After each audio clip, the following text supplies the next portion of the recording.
When success divides, the end of a 7-year relationship.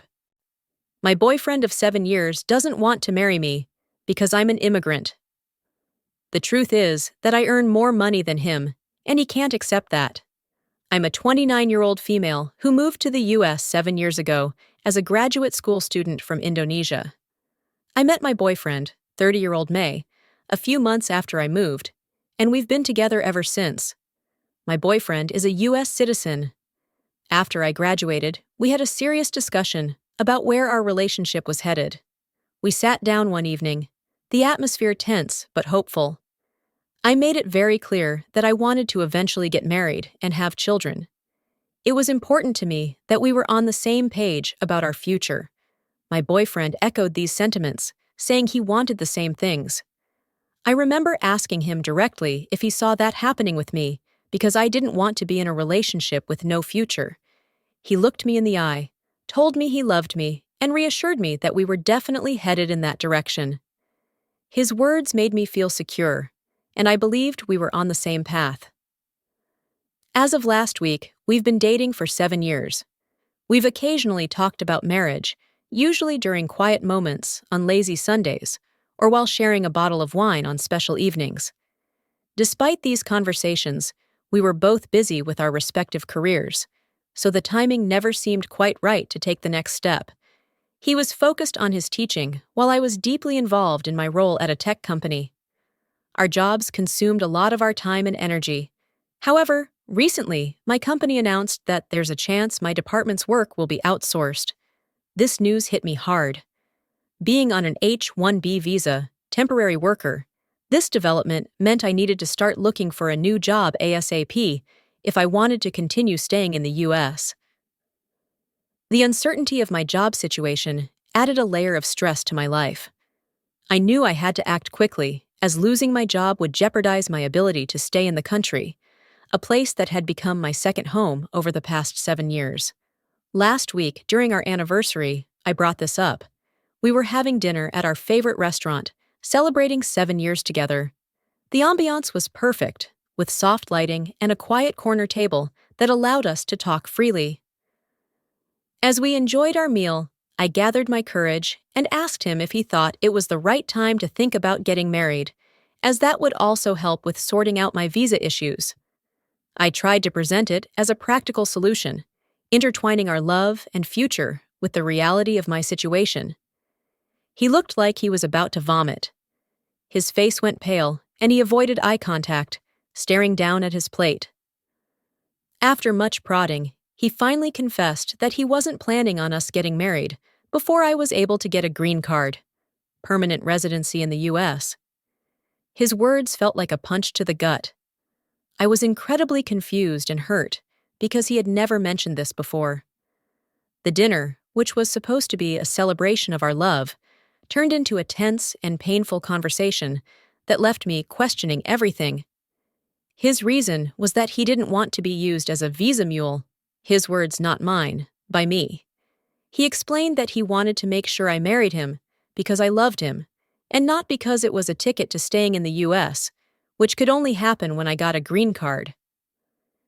Hearing him say this felt like a slap in the face. It was as if he doubted my love and intentions, despite our 7 years together. It took me a while to process what he said. I sat there stunned, trying to wrap my head around his sudden and shocking admission. The man who had always been my rock now seemed like a stranger, questioning the very foundation of our relationship. Desperately seeking clarity, I asked him if he'd be okay with moving to Indonesia with me if things didn't work out with my visa. His immediate refusal hurt even more. He flat out said he wasn't willing to move, highlighting how different our priorities were. I did not react well. The mix of betrayal, confusion, and hurt was too overwhelming. I felt my eyes well up with tears, and I knew I couldn't sit there any longer. I abruptly got up, mumbled something about needing air, and left the restaurant. I couldn't deal with what had just happened. The evening meant to celebrate our anniversary had turned into a nightmare, leaving me questioning everything about our future. I am still in disbelief. I started dating him because he was the kindest, most thoughtful, and generous man I'd ever met. From the very beginning, he was always there for me, whether it was helping me adjust to life in a new country, supporting me through the challenges of grad school, or simply being a loving and caring partner. He made me feel valued and cherished, and I believed we shared a deep and genuine connection. Now I feel like I wasted 7 years. The realization that he doubted my intentions all along is devastating. While the visa issues are certainly a problem, I did not date him with the intention of making him my safety net. I loved him for who he was, not for what he could provide in terms of legal status. It hurts deeply to think that he saw me as someone who might use him just to stay in the US. I cannot believe that, even after nearly a decade together, he doesn't know what kind of person I am. I've always been independent and hardworking, never relying on him financially or otherwise. I thought he understood and appreciated that about me. The fact that he could entertain such doubts after all this time makes me question everything about our relationship. It's a painful realization that, despite all the love and memories we've shared, he never truly understood my character or my intentions. I feel like this relationship is possibly over, and it hurts. It hurts so much. Update. A few days back, I made a post about how my boyfriend of 7 years didn't want to marry me because I was an immigrant on an H-1B visa, and he didn't want to be a visa mule. I've been on an H-1B visa for a bit more than 2 years now. Before that, I was on STEM Opt for about 3 years after grad school. Navigating the visa process has been incredibly stressful. I had terrible luck with the H-1B lottery, applying each year with increasing anxiety as my eligibility window narrowed. The competition was fierce, and each year I faced the crushing disappointment of not being selected. Finally, in the last round, I was eligible to apply. I got my H-1B visa. The relief was immense, but it had been a nerve-wracking journey up to that point. Securing the visa allowed me to continue my career in the U.S., but the process left me constantly aware of the precariousness of my situation. The experience underscored the importance of job stability and the ever-present risk of having to leave the country if things didn't work out. Getting permanent residency in the U.S. is not easy. I know people who've been here for 15+ years who are still waiting for their PR. For those of you who DM'd me calling me a gold digger, you guys made me laugh out loud. I'm aware of the legalities around sponsoring a spouse for PR, including the financial aspect. It shouldn't have been a problem for the following reasons. I'm a STEM major who recently shifted into management. Over the years, I climbed the ranks through hard work and dedication, eventually landing a leadership role. I work for a large company where I manage a team of talented individuals and oversee significant projects. My career has been rewarding, both professionally and financially. I do quite well for myself, earning close to $300,000 a year. My boyfriend, on the other hand, is a dedicated teacher. He's passionate about his work and makes a meaningful impact on his students' lives. However, our incomes are not comparable. He earns around $60,000 a year, which is a respectable salary, but significantly less than mine. This disparity has never been an issue for me. I've always respected and admired his dedication to education and the positive influence he has on his students. Our different career paths and earnings have never affected my feelings for him or my commitment to our relationship. We've been living together for 6 years. We have a shared account to pay for expenses like rent and utilities that we both deposit a percentage of our salary into. The rest of our money goes into our own private accounts, and we don't manage each other's money. Because I'm pretty frugal, I've saved up quite a bit of money in the form of savings and investments. Over the years, I've been careful with my spending, always planning for the future. This financial prudence has paid off, allowing me to build a solid financial cushion. If my boyfriend was worried about the legality of sponsoring me financially for 10+ years, I would have happily discussed moving the money around to alleviate his concerns. In fact, I was even considering buying a house. We could have made that a joint ownership thing, strengthening our financial partnership and showing my commitment to our future together. The point is, we could have figured it out. There were plenty of options available that would have ensured we were both comfortable and secure. I haven't relied on him financially ever, and I didn't intend on doing that in the future. I've always been independent and capable of taking care of myself, and I would have continued to do so in our marriage. My financial stability was never in question, and I was ready to work together to address any concerns he had. I might not have considered everything, but you have to note that I thought about the marriage for visa thing very recently, only when the threat of possibly having to leave loomed over me. The idea of marrying for a visa had never been a significant part of my plans. My focus had always been on our relationship and building a future together based on love and mutual respect. It was only when my company's announcement about potential outsourcing came up that the reality of my visa situation hit me hard. This sudden threat forced me to consider marriage as a practical solution, but it was never something I had thought about in detail before. My intentions were never to use my boyfriend as a means to secure my stay. The thought only crossed my mind as a desperate measure when faced with the potential upheaval of my life and career. Regarding my situation back home in Indonesia, I come from a very religious and conservative family and had a horrible childhood. My family doesn't support my career choices. I cut contact with my family when I moved to the US, so they are not in the picture at all. I was on great terms with my boyfriend's family. They loved me. Now for the actual update. He is now my ex-boyfriend. I took a few days to collect myself and then reached out to him, wanting to talk.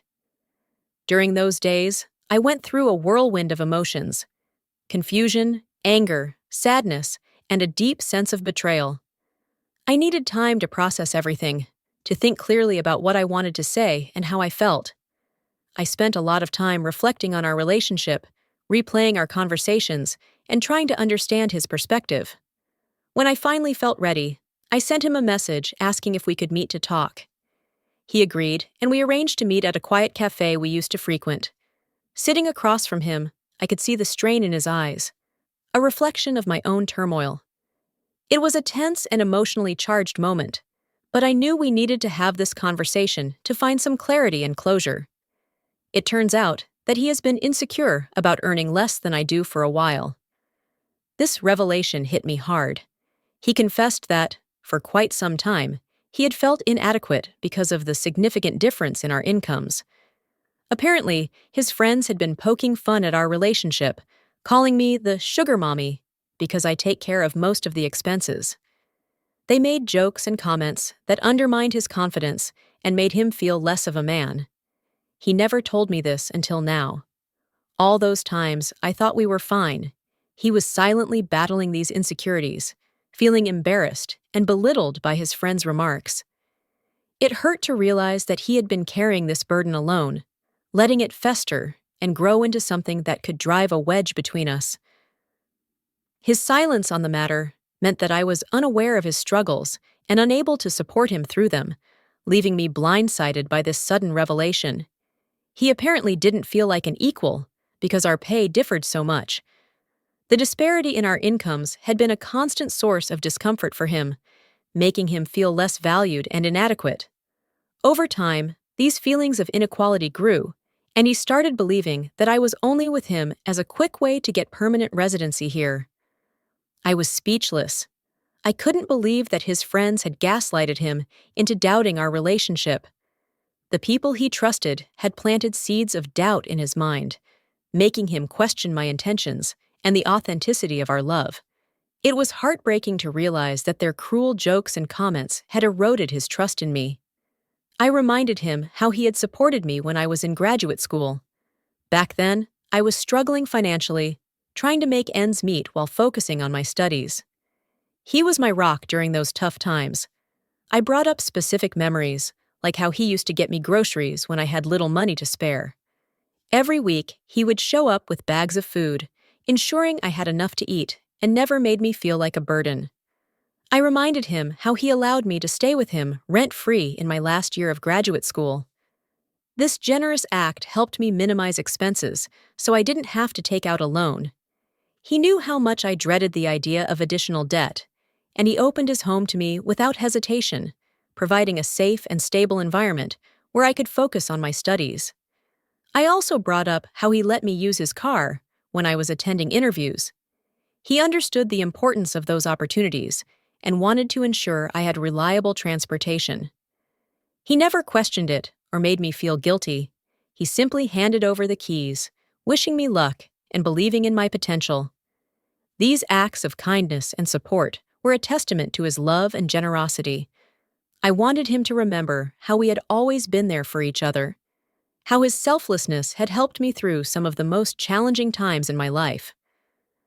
I hoped that reminding him of these moments would help him see that our relationship was built on genuine love and mutual support, not ulterior motives. I told him that he did those things because he loved me, and my taking on the majority of household expenses since I started working was my way of paying him back for all the things he did for me back then. I explained that I saw it as a way to balance the scales, to show my gratitude and appreciation for all his support during my graduate school years. It was never about making him feel inferior or less capable. It was about showing him that we were a team and that I was just as committed to supporting him as he had been to supporting me. He said that he gets what I'm saying, but also that he didn't expect me to start earning more than him straight off the bat. His voice was filled with a mixture of resignation and frustration. He admitted that while he understood my intentions, the reality of our income disparity still weighed heavily on him. He had envisioned a future where he would be the primary provider, and my rapid career success had caught him off guard. It challenged his expectations and made him feel like he was failing in his role, despite all the ways he contributed to our life together. I could see the pain in his eyes, the struggle between understanding my perspective and dealing with his own insecurities. I asked if there was any chance he'd consider going to couples therapy, like some of you had suggested. I thought that maybe with professional help, we could address these deep-seated insecurities and misunderstandings. I hoped therapy might help us communicate better and rebuild the trust that seemed to be slipping away. But he declined firmly, stating that he didn't think he was being unreasonable. His tone was resolute, and it was clear he had already made up his mind. He said that he wanted to be the provider in a relationship and that he didn't feel like one in ours. This role was important to him, tied closely to his sense of identity and self-worth. He confessed that my higher salary made him feel inadequate, overshadowed, and less of a man. He couldn't reconcile these feelings, no matter how much I tried to reassure him. He went on to say that there was no going back from this unless I quit my job and found another that paid substantially less, which isn't going to happen. His statement was a harsh ultimatum that underscored the depth of his internal struggle. I was taken aback by the severity of his words. The idea of giving up the career I had worked so hard for, the financial independence I had achieved, was out of the question. It felt like he was asking me to sacrifice a part of myself to accommodate his insecurities, and I knew that wasn't a viable solution for either of us. The conversation left me feeling helpless and heartbroken. His refusal to seek therapy and his demand for me to change my career path made it clear that he couldn't see past his own fears and expectations. It was a devastating realization that our relationship might not survive this fundamental impasse. Well, long story short, we broke up. The decision was agonizing, but it became clear that we were at an impasse that we couldn't resolve. The breakup was heartbreaking for both of us, filled with tears, regret, and a deep sense of loss. It felt like the end of a chapter that had started with so much promise and love. His family is in disbelief. They had been very supportive of our relationship and had hoped that he would propose soon. They couldn't understand how things had unraveled so quickly, especially when they had seen us as a strong and loving couple. His parents and siblings, who had welcomed me into their lives and treated me like family, were shocked and saddened by the news. They reached out to me, expressing their disappointment and confusion, which made the situation even more painful. I've moved into an Airbnb for now. It was too hard to stay in the apartment we had shared, surrounded by memories of happier times. The temporary space provided a necessary refuge, a place to start picking up the pieces and figuring out my next steps. It's not easy. My company offered me a similar role in a different department. When the news came, it felt like a beacon of hope amid the chaos of my personal life. However, this role is based out of France, and there's a small decrease in pay. Despite the slight reduction in salary, the opportunity was too exciting to pass up. I've always dreamed about living in Europe, exploring new cultures, and experiencing life from a different perspective. I've accepted this offer. The prospect of starting anew in a vibrant and historic country like France was both thrilling and comforting. It gave me something positive to focus on during this challenging time. I've signed the relocation agreement, and the preparations for my move have begun in earnest. I'll move there in the next 8 to 12 weeks. This time frame gives me just enough time to wrap up my current responsibilities, say my goodbyes, and mentally prepare for this significant life change. While the transition will undoubtedly be bittersweet, it's a chance for a fresh start and new adventures. It feels like a much-needed reset button, an opportunity to rebuild my life on my own terms in a place I've always wanted to explore.